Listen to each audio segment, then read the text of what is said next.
Hello and welcome back again to Rage Gaming and more Diablo 4 Season 7 talk. We're back again for week 2 to talk about how things have progressed between the classes, which class is the strongest, but what big changes have happened since last time as well. Thing is, I made a first version of this video only for it to drastically change overnight. So, some unbelievable progression has happened from the bottom two classes, Spiritborn and Sorcerer, who were so far behind everyone else and are now suddenly at the top. There is some very questionable stuff happening here, especially for Spiritborn, so we've got lots to talk about. Let's just begin. Working our way up from the bottom where things are a lot less whoa, it's Rogue. With, a respectable tier 1, 3, 4 clear by Matthias the Gamer, who barely holds that title over Behike, who is just one tier below that. They are, competing. We've seen them take over from each other. So we'll see what happens at a 1-3-5. And this is great because instead of a pit pushing setup that doesn't really work well in other content, as we've seen with other builds and other classes, this is just that effective, well-known Reign of Arrows build. Now with more time to farm the power of the season, get the right affixes, the tempers, all of that, it does seem like without some sort of major discovery or change, a 1-3-5 might be around the class's peak for the season, at least for now. But I just like the fact that there's minimal changes here in terms of pit pushing and general content, or say the big jumps in power we're seeing for the others. Rogue remains one of the most balanced classes. The devs stated going into Season 7 that around a 130 or so is where they were wanting classes to be in general, at least in relation to how they saw the Spiritborn's performance in the PTR. So for that, Rogue has hit the nail on the head, pushing a little bit beyond that. If that's around where they want the power level to be for most classes, this is a standout showing. Sure, some are going to be stronger this season than Rogue, but it's always done relatively good, whether that's middle of the pack or towards the top. And this is even after the nerf to Reign of Arrows that happened in the PTR compared to launch, and despite that, it's still doing well, so it was balanced properly. Like, whoever balances Rogue does a great job. But it's a shame they're technically last right now due to basically crazy events we've got to talk about. Because before all of that, it was 4th, which was very respectable. But that brings us to 5th place, which is now a much higher clear to jump forward to, a 147 by the familiar name of Beat Dropper. Unfortunately, there does seem to be a bug that's causing this version to reach a little bit higher than maybe it otherwise would, though maybe it's just a skill related thing as described by Beat Dropper. But yeah, the expected top build for the season was the new Earthquake setup, allowing the Barbarian to scale damage through lots of different sources tied to Earthquake, fire scaling damage, overpower, the many barb specific scalers from Paragon or otherwise, and the massive amount of strength they can get, especially in this season with witch powers. It was always expected that the longer the season goes on, the more Barbarian will scale, as it is an incredible scaler, even after that nerf to how their core stat scaling works. And with the Earthquake build, there's a lot of benefits for this for them, because it's not too single target, it's not specifically AoE, it does both really damn well. And with that unique Mantle of Mountain's Fury that gives your Hammer of Ancients a kind of line attack that pops the earthquakes, there's some interesting gameplay loop there too. But in this setup, Beat Dropper is using the mythic unique Shroud of False Death in the place of the Mountain's unique. According to Beat Dropper, it's tied to a bug. The unconstrained key passive gives a big boost in combo with Wrath of the Berserker, seemingly giving a lot more damage than maybe it should. And obviously, with the fact that you're not using the quake popping, it changes the way you play the build, which is apparently a lot easier. Still, the mantle is incredible, and maybe even if it's more involved, still has a lot of power, and maybe, with time, people can push further than a 147. And again, even though Barb is currently 5th, we're talking about a 147. That's super close to the highest thing possible, a 150, so I think Barbarian in general is in a great spot, even if others are slightly ahead. So, speaking of slightly ahead, we have 4th place, which is Druid and that familiar Cataclysm setup. Cataclysm was actually the winner of the season temporarily due to an incredible bug with a witchcraft power that scaled the output well beyond reason. And it's funny because they had a bug with a different issue in the PTR that resulted in insane numbers and minus numbers being showed that was fixed from the PTR. Then we get into launch, we have a different issue tied to a witchcraft power now that's causing something similar, ridiculous damage and minus numbers being displayed. So it was hotfix and fix. Druid took a big hit from that, and yet it hasn't stopped Druid or even the Cataclysm build as a top spot for Druid, but also insane results for the season. The top clear right now is a tier 148 by the player Dalefix, who's kept the Druid neck and neck with Barbarian throughout the season. Just in the last few days, they've fallen behind, got ahead, and so on.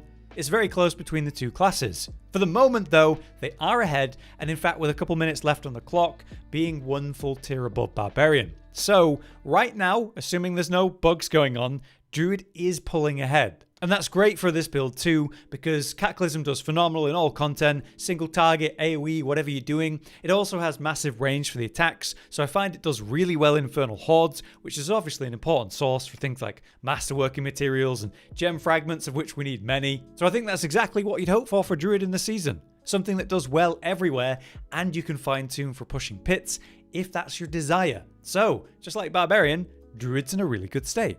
But here's where things begin to get weird. The former top spot with absolutely no challenges in sight, even just yesterday as I made this video, that was the case.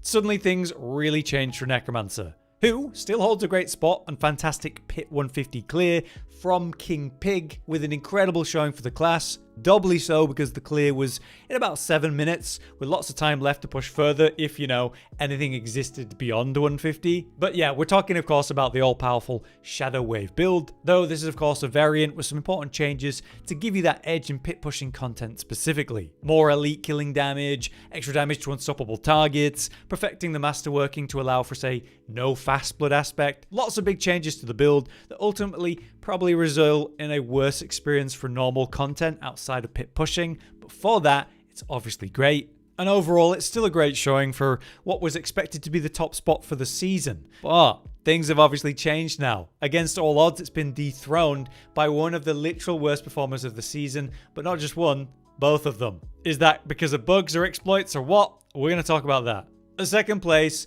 unbelievably, is Sorcerer, with a 150 clear with a whole 40 seconds faster time than Necromancer right now, at least as I make this video. These clears are being achieved by multiple players. There's 3 names that have done that: Makuna, Lurkin, and the one that seemed to achieve it first. A player that's name I believe is Fragmented Happy, at least according to Google Translate. And they deserve this acknowledgement because I believe they were the first to do it, showing off what was possible. Sorcerer had a top clear by a player called Cody before this though, a 129, which is still respectable. But unfortunately it was using the old Shatter build where you have to fish for the right boss at the end of the pit, one that allows you to have ads so you can freeze them and ultimately shatter and benefit for a single target. Awkward stuff, a lot of RNG involved, and not great to run as a real build outside of the pit either. But here we are with this big jump forward. Josh, our resident Sorcerer main, explained the basics of what's happening for me. It's all to do with a witch power that appears to be relatively busted. It's Decay Augmentation.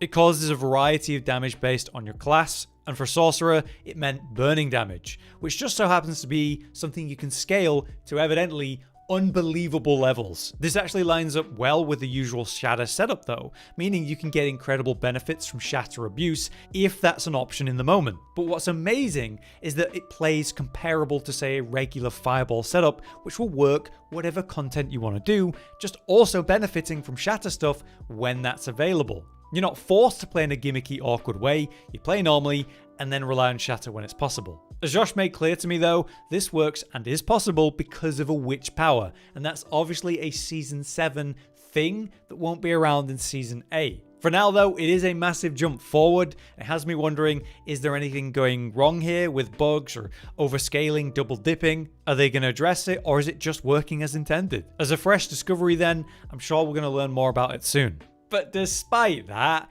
it's second, and that's because the literal weakest class of the season until this point, with Spiritborn, now holds the top spot with a Pit 150 clear, right?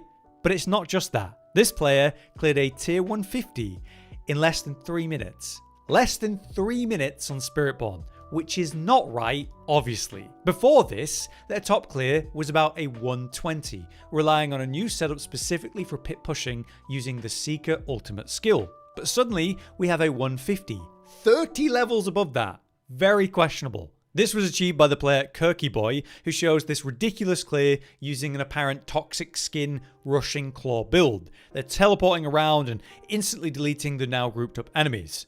And while this does look awesome and fun, you gotta wonder what is happening here. And in fact, why does this player not have their damage numbers on for this footage? Well, as the comments in the video discuss, it seems very likely this is another case of minus numbers and instant kills because of that happening, like what we saw with Druid during the PTR, and again with a different issue for them at live. both of which considered not acceptable by the devs and hotfixed out of the game. That type of broken number calculation resulting in, well, this madness. So I imagine we might have seen that if this player actually had their damage numbers on, but who knows. Either way, they reach the boss and kill it in seconds in what can only be described as a weird and pretty insane way. So, as I make this video, this 150 clear is the highest clear for all of the class of Spiritborn right now, by 30 tiers. No one else has come close, not remotely. So while you could explain the Sorcerer situation with a temporary power that's working amazingly for them, maybe overtuned,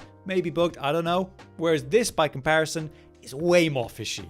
And so that has to be acknowledged in this rankings video. I'm wondering if we're going to hear a hotfix about this soon, but for the moment, you know, I say let them have the fun. Spiritborn's having a rough season. So that's my overview of week 2. Pretty crazy stuff happening this time. I am expecting a hotfix, obviously. We'll see what happens with Spiritborn, but at least Sorcerers I hope get to keep their power. It seems a lot more legitimate, but yeah, we'll see. For now, I've been Hollow, you've been you. Thanks for watching. Josh, Cotton, and Hollow with the videos, dropping the humor like a hammer on your tippy toes, bringing entertainment on a daily arrangement to take our insanity and turn it into entertainment. Yes, I said entertainment twice, to reiterate that it is nice to look into your faces on a mostly daily basis when you let us in your homes to make the whole world a stage. Goodbye.